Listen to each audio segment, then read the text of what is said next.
Now, one of the great things about the Stonewall Attack is, if played properly, it can often furnish white with a devastating kingside attack. And although a lot of black players are not going to just fall into this attack at all, there are plenty of ways to defend against it. It's worthwhile seeing how the kingside attack works. So my first game is a high-standard email game played in 1997 between Conrad Goodman, whose ELO rating was 2515. I guess that's a correspondence rating. And he's playing Jan Malmström, 2445. But this is a game I think black would want to forget. Now, the opening moves are pretty unusual to start off with because white plays f4. A Stonewall setup is reached where white puts his pawns on e3 and c3. And really, this is the ideal springboard to start the kingside attack by white, who puts a knight in on e5. The knight on e5 is the linchpin for white's kingside attack, behind which he hopes to be able to develop the pieces and then blitz black's king. Black is very cooperative in this game, castling on the king side. I mean, I think black also has to think flexibly when he's facing the Stonewall and not just castle mechanically into a massive white attack. So let's just see what happens in this game. It's not a great game by black, I hasten to add. Now, one of the key ideas in this line is either to attack h7 with a rook or the queen.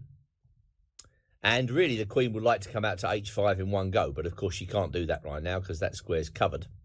The rook, meanwhile, has another route to attack h7. It can come up to f3. We call this a rook lift, and then rook h3. And what white's got to be careful of in a position like this is that black can't suddenly intercept the attack by putting a knight in on e4. This will break the attack completely, and then black follows up with f5. Here, all the preconditions for a massive white attack seem to be in place. Black plays an awful move, h6, and this gives white the chance to hook onto black's pawn structure, and naturally enough, he comes forward with g4. If there was a model game, a model attack against the Stonewall that could be displayed, it would be this game. Well, knight f3 was played, showing that he's not afraid of knight e4. As I said, with this move, black often hopes to break white's attack, but white plows forward.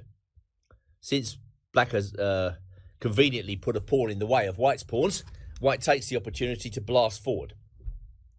Black tries to create counterplay in the middle, but it's already too late.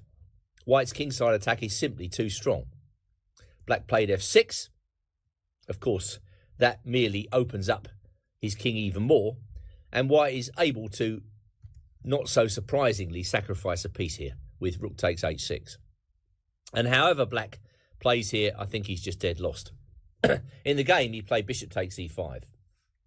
Well, he could play f takes e5, and after that we just remove the defender, making room for our knight to come to g5 and then our queen to come to h5. Black is as dead as the dodo. Going back to the game, bishop takes e5 was answered by knight h4. I guess at this stage we see that this could be a high-class correspondence game. Well, high-class in one respect. Black took on d4, played queen f7, and now out came the pieces. Black couldn't stop this devastating attack, and he decided to resign. White's threatening rook h8, followed by rook h7. Has numerous wins here. Black resigned. So that's a good opening example of how devastating a Stonewall attack can be. But of course, black helped considerably.